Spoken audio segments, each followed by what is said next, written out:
चलिए मंगलाचरण करते हैं। णाणमयम् अप्पाणम् उलद्धं जेण झडियकं मेण चैऊणय परदव्वम् नमो नमो तस्य देवस्य। बोलिए श्री 1008 शांतिनाथ भगवान की जय। आचार्य श्री कुंद कुंद स्वामी की जय। आचार्य गुरुवर विद्यासागर समय सागर जी महाराज की जय। मुनि पुंगव श्री 108 सुधा सागर जी महाराज की जय। हम सभी बड़े ही सौभाग्यशाली हैं जो हमें आचार्य कुंद कुंद स्वामी के महान ग्रंथ अट्ठ पाहुड़ के अध्ययन का अवसर मिल रहा है। छठवां मोक्ष प्राभृत चल रहा है। मोक्ष के लिए जो जो चीजें जरूरी हैं उन सब का वर्णन हमें आचार्य कुंद कुंद स्वामी के द्वारा मिल रहा है आध्यात्मिक दृष्टि से। आज हम दो गाथाओं का अध्ययन करेंगे, क्रमशः गाथा क्रमांक 43 और 44। ये दोनों गाथाएं बहुत महत्वपूर्ण हैं। पिछली कुछ गाथाओं के माध्यम से जो हमें प्राप्त हो रहा था उसको सार रूप से संक्षिप्त करके एक साथ एकत्रित करके प्रस्तुत किया जा रहा है। चलिए प्रारंभ करते हैं। गाथा क्रमांक 43। उच्चारण। जो जो रयणतय रयणतय आधाता पुरता रयणतय जुत्तो आधाता पुरता रयणतय जुत्तो रयणतय जुत्तो कुणई कुणई कुणई तवम तवम संजदो संजदो ससत्तिये आधाता पुरता ससत्तिये ससत्तिये सो सो पावई पावई परम पयम परम पयम झायन्तो झायन्तो अपयम आधप पुरप अपयम अपयम शुद्धम शुद्धम अध दध जोरयणतय जुत्तो जोरयणतय जुत्तो कुणैतवं संजदो ससत्तिये कुणैतवं संजदो ससत्तिये सोपावै परमपयम् सोपावै परमपयम् झायन्तो अपयं शुद्धं झायन्तो अपयं शुद्धम। बहुत अच्छी गाथा है और सीधे सीधे सो पावई, जो ऊपर जो शब्द है नीचे सो शब्द है, जो ऐसा करता है सो पावई, सो यानी वह पावई प्राप्त करता है। सीधा सीधा मोक्ष मार्ग बताया गया है। जो यह करेगा, इस प्रोसेस से आगे बढ़ेगा, सो वह पावई प्राप्त करता है। वह प्राप्त करता है। किसको प्राप्त करता है? परम पयम, परम पयम पद, परम पद को प्राप्त करता है। परम पद अरिहंत पद, सिद्ध पद, परम पद को प्राप्त करता है। सो वह परम पयम परम पद को पावई प्राप्त करता है। कौन प्राप्त करता है? जो रयणतय जुत्तो, रयणतय रयण रत्न, तय त्रय, रत्नत्रय से जो जुत्तो युक्त है, सहित है। पहली कंडीशन, अनिवार्य कंडीशन, इसके बिना आज तक कोई अरिहंत बना नहीं। इसके बिना कोई परम पद को प्राप्त कर नहीं सका। पहली कंडीशन ऋणतय जुत्तो, रत्नत्रय से युक्त होना चाहिए। सम्यक दर्शन, सम्यक ज्ञान और सम्यक चारित्र, यह रत्नत्रय है। ये 3 रत्न हैं। इन 3 रत्नों से युक्त सम्यक दर्शन, सम्यक ज्ञान और सम्यक चारित्र का स्वरूप पिछली 3 गाथाओं में बहुत अच्छा आया है। इन 3 रत्नों से युक्त कुणई, जो रत्नत्रय से युक्त कुणई करता है। रत्नत्रय से युक्त कौन है? साधु। तो जो रत्नत्रय से युक्त साधु या योगी कुणई करता है। कुणई करता है, क्या करता है? तवम, तप को। तवम कुणई, तप को करता है। तप को करने के लिए, तपस्या को करने के लिए 2 कंडीशंस हैं। तपस्या क्या कहलाती है? कर्मों का क्षय करने के लिए जो तपा जाता है उसे तप कहते हैं। 6 प्रकार का अंतरंग तप, 6 प्रकार का बहिरंग तप, अनशन आदि, ये तप है, तपस्या है। तपस्या कुणई करता है। अब तपस्या करने के लिए 2 कंडीशन है। गाथा कितनी अच्छी है। संजदो और ससत्तीये। कौन तप कर सकता है? संजदो, संयत, संयत, संयमी।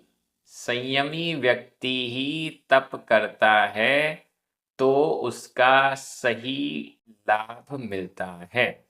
असंयमी व्यक्ति जो तप करता है तो उसका मोक्ष मार्ग की दृष्टि से कुछ भी लाभ होने वाला नहीं है। सांसारिक दृष्टि से लाभ हो सके तो हो, अभ्यास की दृष्टि मानी जाए तो मानी जाए, लेकिन मोक्ष मार्ग में कर्मों की निर्जरा की दृष्टि से कुछ होने वाला नहीं है। इसलिए संजदो, कुणई तवम, तप को करता है लेकिन कैसा? संजदो, संयत, संयमी।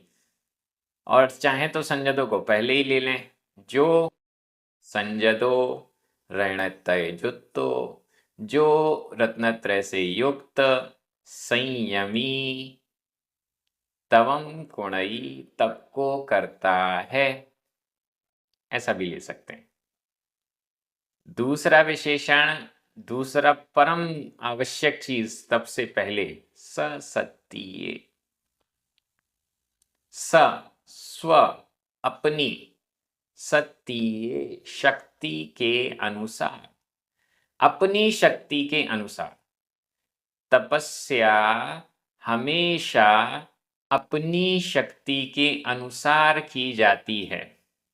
देखिए कितने अच्छे ये शब्द हैं। श्रद्धा अपनी शक्ति के अनुसार नहीं है, जिणवर मयेण, जिनवर के मत के अनुसार होनी चाहिए। श्रद्धा तो जिनवर के मत के अनुसार होनी चाहिए, लेकिन तपस्या किसी दूसरे के अनुसार नहीं, ससत्तीये, स्वशक्ति के अनुसार। आचार्य कुंद स्वामी कितना बारीक, कितना सूक्ष्म वर्णन कर रहे हैं, कितना सटीक वर्णन कर रहे हैं। तपस्या के साथ में जिणवर मयण नहीं लगाया, जैसी तपस्या जिनेंद्र भगवान ने कही है वैसी करो, नहीं, ससत्तीये। जिनेंद्र भगवान के दिशा निर्देश अनुसार तो है, लेकिन ससत्तीये, स्वशक्ति के अनुसार।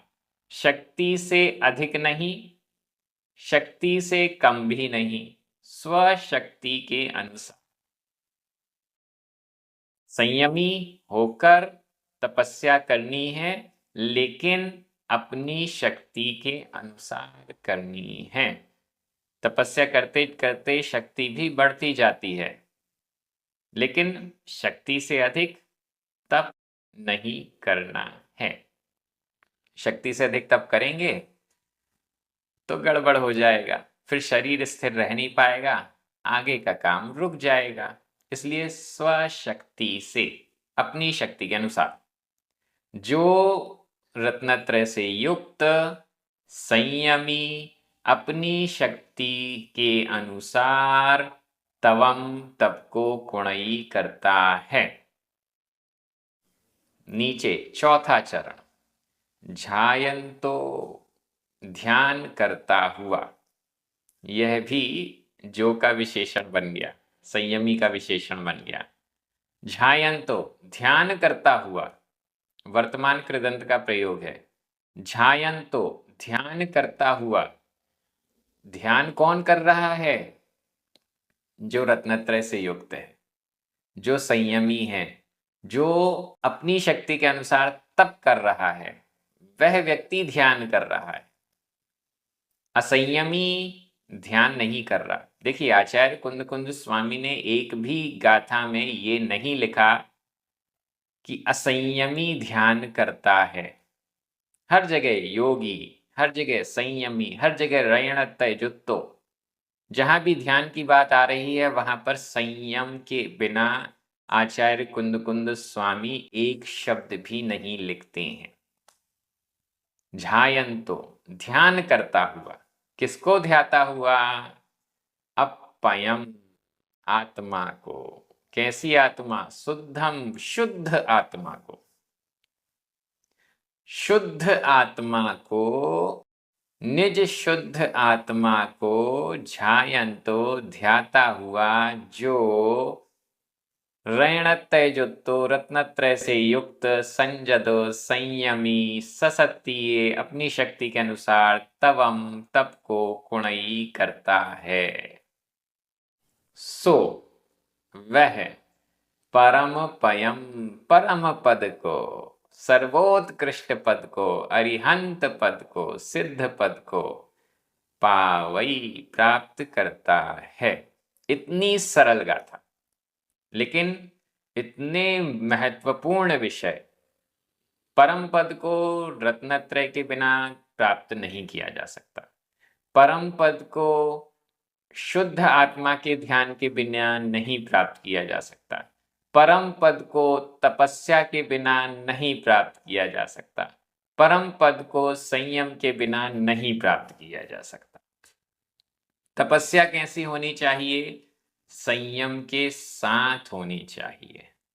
तपस्या कैसी होनी चाहिए? शक्ति के अनुसार होनी चाहिए। कैसी आत्मा का ध्यान करना है? शुद्ध आत्मा का ध्यान करना है। इतने सारे महत्वपूर्ण बिंदु यहां पर हमें इस गाथा से मिले हैं। अब व्याकरण की दृष्टि से देख लीजिए, बड़ा सरल है। जो रैणतय जुत्तो संजदो सो ध्यायन्तो, ये सभी प्रथमा विभक्ति के एक वचन हैं। यहाँ पर जुत्तो, यह भूतकालिक कृदंत का अनियमित प्रयोग है। संजदो, यह भी भूतकालिक कृदंत का अनियमित प्रयोग है। ध्यायन्तो वर्तमान कृदंत का प्रयोग है। कुणई, पावई, दोनों ही वर्तमान काल अन्य पुरुष एक वचन के क्रिया रूप है। तवम, अपयम, शुद्धम, परमपयम, ये सब द्वितीया विभक्ति के एक वचन में है। ससत्तीये तृतीया विभक्ति का एक वचन है। लीजिए, व्याकरण भी पूरी आपके सामने आ गई है। मैं एक बार हिंदी अर्थ कर रहा हूं, आपकी नजर प्राकृत शब्दों पर जानी चाहिए। जो रत्नत्रय से युक्त संयमी शुद्ध आत्मा को ध्याता हुआ स्वशक्ति के अनुसार तप को करता है, वह परम पद को प्राप्त करता है। मुझे लगता है एक एक शब्द आपको समझ में आ गया होगा। अब हम अगली गाथा में चलते हैं, गाथा क्रमांक 44 उच्चारण। तिही, तिही दोनों जगह छोटी ई की मात्रा है। तिही, तिर्णी आधणा पुराणा, तिर्णी, तिर्णी। धरवी, धरवी, णिच्चम, णिच्चम आधा पूरा चा, णिच्चम। तिय रही ओ, तिय रही ओ। तह, तह, तिएण, तिएण। परियरी ओ, परियरी ओ। दो, दोस, विप्पमुक्को आधा पा पूरा पा, आधा का पूरा का। दो दोस विप्पमुक्को। परमप्पा आधा पा पूरा पा, परमप्पा। झायये, झायये। जोई, जोई। तिहि तिण्णिधर विणिच्चम, तिहि तिण्णिधर विणिच्चम। तिय रही ओ तह तिएण परियरियो, तिय रही ओ तह तिएण परियरियो। दो दोस विप्पमुक्को, दो दोस विप्पमुक्को। परमप्पा झायये जोई, परमप्पा झायये जोई।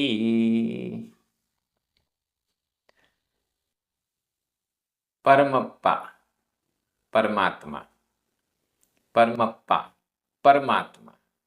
झायये ध्यान करता है।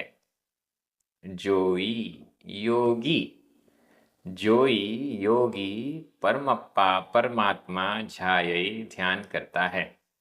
जोई और परमप्पा ये दोनों ही प्रथमा विभक्ति के एक वचन हैं। मतलब योगी को ही परमप्पा परमात्मा कहा जा रहा है यहाँ पर।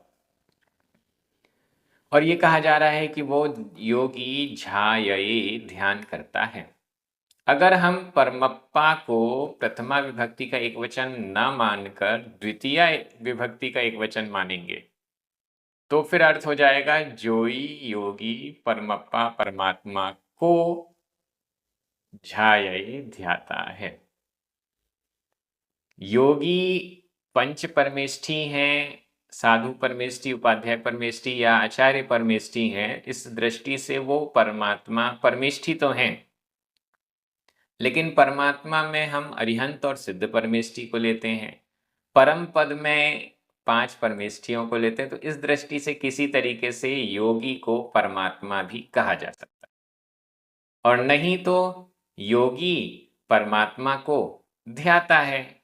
यह तो पहले से भी प्रकरण से ये अर्थ चला आ रहा है, तो दोनों प्रकार से यहाँ अर्थ लिया जा सकता है। ऊपर चलते हैं। बहुत अच्छी स्टाइल में ये गाथा लिखी हुई है, थोड़ा सा दिमाग लगाना ही पड़ेगा। तिही, तीन के द्वारा। वैसे तिही में ता में बड़ी ई की मात्रा होनी चाहिए व्याकरण की दृष्टि से। तीही, तीन के द्वारा। लेकिन यहाँ पर गाथा में वर्णों की मात्राओं की गिनती को सेट करने के लिए बड़ी ई की जगह छोटी ई की मात्रा हो गई है। तिही, तीन के द्वारा।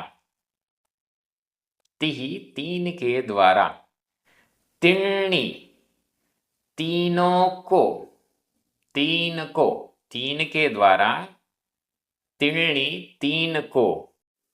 धरवी, धारण करके। धरवी, यह भी अपभ्रंश का प्रयोग है। अपभ्रंश का संबंधक भूत कृदंत का प्रत्यय यहां पर लगा हुआ है। धरवी, धारण करके। तीन के द्वारा, तीन को धारण करके। अब कौन से तीन के द्वारा, कौन से तीन को धारण करके देखते हैं। तीन के द्वारा, तीन को धारण करके। णिच्चम, हमेशा। ऋचम हमेशा, तिहि तीन के द्वारा, तिर्णी तीनों को धरवी धारण करके।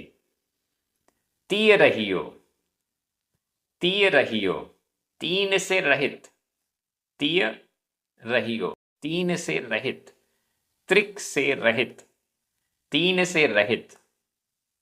अब कौन से तीन से रहित? तह तथा, तिएण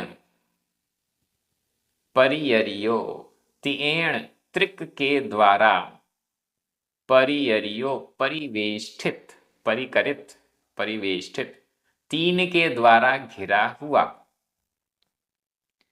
तीन के द्वारा तीन को धारण करके, नित्य, तीय रहियो तीन से रहित, तह तथा, तीयेण परियरियो त्रिक के द्वारा, तीन के द्वारा, तीन के समूह के द्वारा, परियरियो परिकरित। अब ये तीन तीन तीन चार बार आ गए हैं, पहले समझ लें नहीं तो उलझ जाएंगे। तिहि तीन के द्वारा, मन वचन काय, इन तीन के द्वारा, तिन्नी तीन को, सम्यक दर्शन, सम्यक ज्ञान, सम्यक चारित्र, तीन रत्नों को धरवी धारण करके, नित्य हमेशा, नित्य को नीचे लगा दीजिए, नित्यम ध्याये, नित्य ध्यान करता है। तीन के द्वारा तीन को धारण करके, मन वचन काय से रत्नत्रय को, सम्यक दर्शन ज्ञान और चारित्र रूप तीन रत्नों को धारण करके। तीय रहियो तीन से रहित, मिथ्या दर्शन, मिथ्या ज्ञान और मिथ्या चारित्र से रहित, इन तीन से रहित।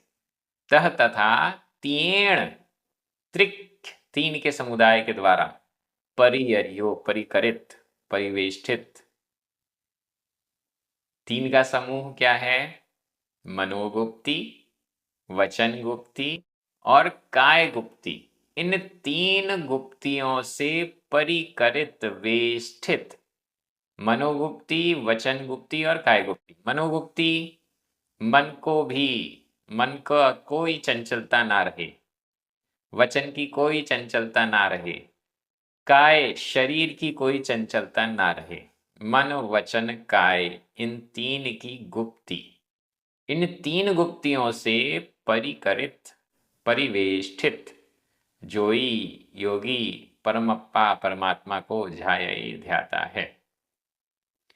तीन मन वचन काय के द्वारा, तीन रत्नों को धारण करके, तीन मिथ्या दर्शन, मिथ्या ज्ञान और मिथ्या चारित्र से रहित तथा तीन से परिकरित, तीन से परिवेष्टित, मनोगुप्ति, वचन गुप्ति और काय गुप्ति से परिवेष्टित, दो दोष विपमुक्को, दो दोष, अब यहां तीन दोष नहीं कहे, दो दोष, दो दोष से विप्रमुक्त, विप्रमुक्त, दो प्रकार के दोषों से मुक्त, आजाद, छूटे हुए, दो प्रकार के दोष। अब दो दो की जितनी जोड़ियां हैं वो दो प्रकार के दोषों में लगा लीजिए। राग और द्वेष, दो प्रकार के दोष। मान और अपमान, दो प्रकार के दोष। प्रशंसा और निंदा, ऐसे जितने भी प्रकार के दो दो प्रकार के दोष हैं वो सब उन दो दोषों से विपमुक्त को, छूटा हुआ, जोई योगी, नित्यम नित्य, परमप्पा परमात्मा को ध्याये ध्याता है। कौन सा योगी परमात्मा को ध्याता है? जो हमेशा रत्नत्रय, मन वचन काय से रत्नत्रय को धारण करके मिथ्या दर्शन, मिथ्या ज्ञान और मिथ्या चारित्र से रहित होता है, मनोगुप्ति, वचन गुप्ति और काय गुप्ति से परिवेष्टित होता है और राग द्वेष आदि दो दो प्रकार के दोषों से मुक्त होता है, वह योगी परमात्मा को ध्याये ध्याता है। बहुत अच्छी गाथा। ऐसी गाथाएं ऐसा लगता है कि इस किसी भी एक गाथा को फॉलो कर लिया, 100% फॉलो कर लिया तो मोक्ष तो हो ही जाएगा, मोक्ष पाहुड़ मोक्ष दिला ही देगा। व्याकरण की दृष्टि से तिहि तृतीया विभक्ति का बहुवचन है। तिर्णी द्वितीया विभक्ति का बहुवचन है। धरवी संबंधक भूत कृदंत का प्रयोग है अपभ्रंश में। ऋचम यह तो अव्यय है, तह भी अव्यय है। तियरहिओ परियरियो दो दोष विप्पमुक्को परमप्पा जोई, ये सभी प्रथमा विभक्ति के एक वचन है। परमप्पा को हम द्वितीय विभक्ति का एक वचन करके भी अर्थ कर रहे हैं, दो प्रकार से अर्थ कर रहे हैं। यहाँ पर रहिओ तियरहिओ परियरियो यह है भूतकालिक कृदंत का प्रयोग है और विप्पमुक्को भूतकालिक कृदंत का अनियमित प्रयोग है। तियेण तियेण तृतीया विभक्ति का एक वचन है। झायये वर्तमान काल अन्य पुरुष एक वचन का क्रिया रूप है। बहुत अच्छी ये गाथा। थोड़ा सा शुरुआत में परेशानी हुई होगी कि ये तीन तीन तीन क्या है, लेकिन जब तीन तीन समझ में आ गए तो गाथा सरल हो गई और एकदम स्पष्ट इसका अर्थ सामने आ गया। रत्नत्रय जरूरी है, योगी होना जरूरी है। और क्या जरूरी है? मिथ्या दर्शन, मिथ्या ज्ञान, मिथ्याचार से रहित होना जरूरी है। तीन गुप्तियां जरूरी हैं, तब जाकर परमात्मा को ध्याता है योगी। बहुत अच्छी है। राग द्वेष भी दूर होना जरूरी है, मान अपमान दूर होना जरूरी है, निंदा प्रशंसा में समान होना जरूरी है, लाभ लाभ में समान होना जरूरी है। ये सारी चीजें जब होती हैं तब योगी परमात्मा के ध्यान में डूब जाता है। मैं एक बार हिंदी अर्थ कर रहा हूं, आपकी नजर प्राकृत शब्दों पर जानी चाहिए। तीन के द्वारा तीनों को धारण करके तीन से रहित तथा तीन से परिवेष्टित दो दोषों से रहित योगी हमेशा परमात्मा को ध्याता है। ऐसी गाथाएं एक के बाद एक आने वाली हैं, बहुत अच्छी हैं। सुनकर पढ़कर शब्दों का अर्थ समझ के, गाथा का भाव समझ के ऐसा लग रहा है कि आचार्य कुन-कुन स्वामी ने हमारे लिए ही इन गाथाओं की रचना की है और हमारे ही कल्याण में ये गाथाएं निमित्त बनने वाली हैं। बड़े सौभाग्यशाली हैं हम, बहुत आनंदित हैं। यह स्वाध्याय का क्रम इसी प्रकार से आगे चलता रहेगा। अन्य भी लोगों को आप इंट्रोड्यूस कीजिए और स्वाध्याय से जोड़िए। प्राकृत प्रशिक्षण यूट्यूब चैनल से जुड़ने के लिए प्रेरित कीजिए। जिनवाणी स्तुति, 9 बार नमोकार मंत्र। सभी को जय जिनेन्द्र।